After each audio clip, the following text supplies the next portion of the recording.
मैं उसे खोने से हमेशा डरता था। हर बात पे उसे कहता, वादा करो तुम मुझे छोड़ कर नहीं जाओगे।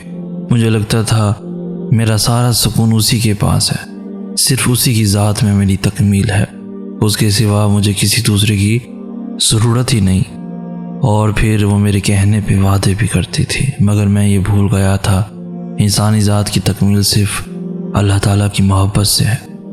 उसी की मोहब्बत में सुकून है, इत्मीनान है और तकमील भी। और जब बंदा अल्लाह की ज़ात से बेनियाज होकर उसके बंदों में सुकून ढूंढने लग जाता है तो फिर वो नाराज़ हो जाता है और उससे वो सब कुछ छीन लेता है जो इंसान को उसकी याद से गाफिल कर देता है।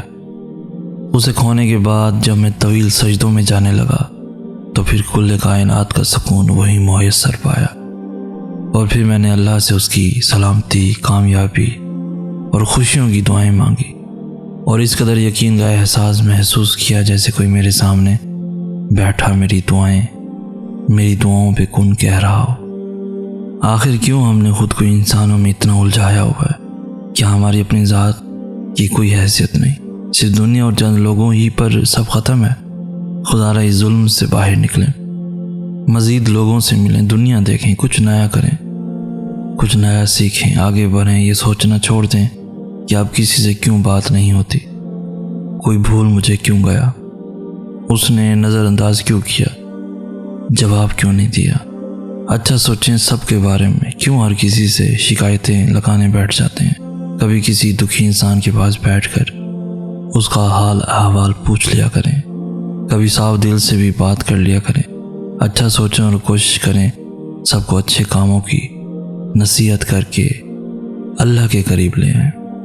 मेरी आंखों ने चंद ख्वाब देखे, लेकिन हालातों ने उन ख्वाबों को तोड़ दिया।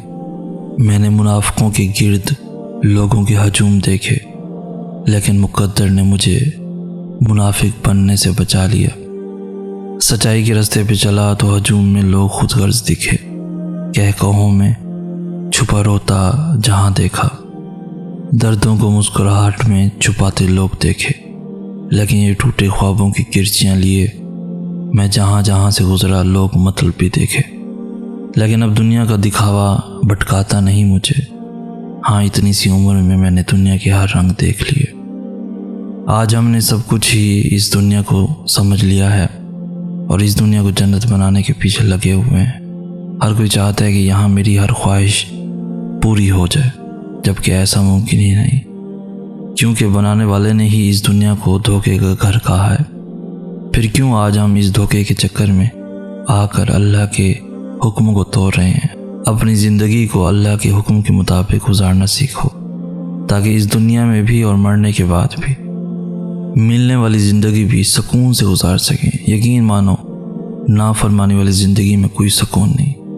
अपने आप को अल्लाह के हुक्मों का पाबंद बना लो, ताकि दोनों जहां में फलाह पा सको। ज़िंदगी के सफ़र की मुख्तलिफ शक्लें हैं।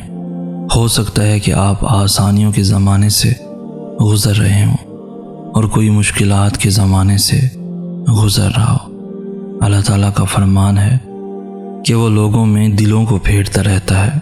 आज किसी की मुश्किल है, अगर आप आसान कर देंगे तो जब कभी आप मुश्किल से गुजरेंगे तो अल्लाह आपकी मुश्किल आसान कर देगा, क्योंकि ये ज़िंदगी की हकीकत है। आज का दिन रात में बदलेगा और रात से सुबह निकलेगी। किसी पर से रात गुजर रही है तो इसमें से अपने लिए अंधेरे न समेटें, वरना आपके दिन भी स्याह हो जाएंगे। कभी कभी हम साफ नियत होकर, बेकसूर होकर गलत साबित कर दिए जाते हैं। हमारे सारे दलाइल, सारे सबूत बेकार जाते हैं और हम पे बेवफाई का ठप्पा लगा दिया जाता है। अब इसका ये मतलब हरगिज़ नहीं होता कि हक कमज़ोर है या फिर सच्चाई का मुकद्दर हार है। हाँ, मगर ये ज़रूर जान लो कि जितनी तुम्हारे अंदर सच्चाई होगी, इखलास होगा, उतनी ही शिद्दत से तुम आजमाए जाओगे, क्योंकि आजमाइश हमेशा अहल की होती है, ना अहल तो शुमारी नहीं किए जाते। तुम्हें लग रहा है ना कि तुम हमेशा यूं ही तड़पते रहोगे। मैं तुम्हें एक हकीकत बताता हूँ, जिस मकाम पे तुम हो उस मकाम पे सबको ही ऐसा लगता है। तुम्हारा खौफ ही तुम्हें इंसान बनाता है। लेकिन फिर उस खौफ के बावजूद भी यकीन का इंतखाब करना तुम्हें मोमिन बनाता है। और जानते हो, मौजज़े मोमिनों के लिए ही होते हैं, ईमान लाने वालों के लिए, हर उस चीज़ पर जो दिखाई दे सकती है और हर उस चीज़ पर जो नज़र से बाहर है। तो तुम्हें यकीन रखना है, क्योंकि तुमसे पहले जितने भी लोगों ने यकीन रखा था, अल्लाह ने उनके लिए ऐसे ऐसे करिश्मे दिखाए जिन्हें सिर्फ पढ़कर या सुनकर ही रोंगटे खड़े हो जाते हैं। वो सब भी शुरू में चंद लम्हों के लिए घबराए थे, लेकिन फिर उन्होंने उन घबराहटों को तर्क करके यकीन को चुना। देखो फिर उनके हसीन अंजाम को आज पूरी कायनात याद करती है।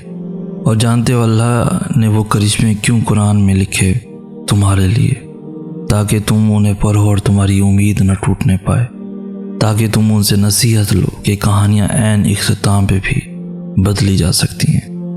तो तुमने उन्हें पढ़ना है और याद रखना है कि यही करिश्मे तुम्हारे लिए भी हो सकते हैं। उसके कुन पे किसी एक का हक नहीं है, उसका कुन सभी के लिए बराबर है।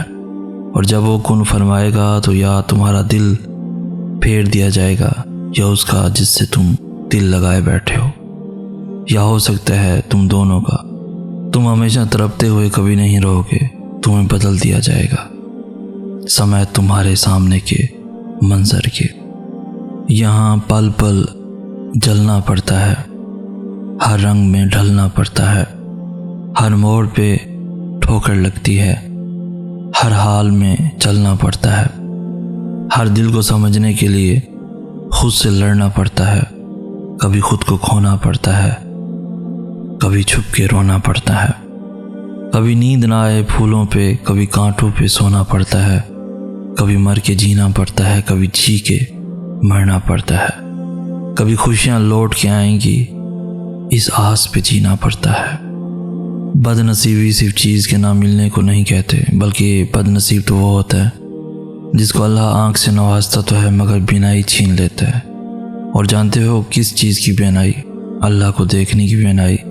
और कुछ को वो ज़ुबान तो देता है मगर अच्छे अल्फाज बोलने से वो सारी उम्र कासे रहते हैं, क्योंकि कुछ लोगों का वजूद उस कांटे की मानित होता है जो फूल के साथ रहकर भी हमेशा चुपता रहता है।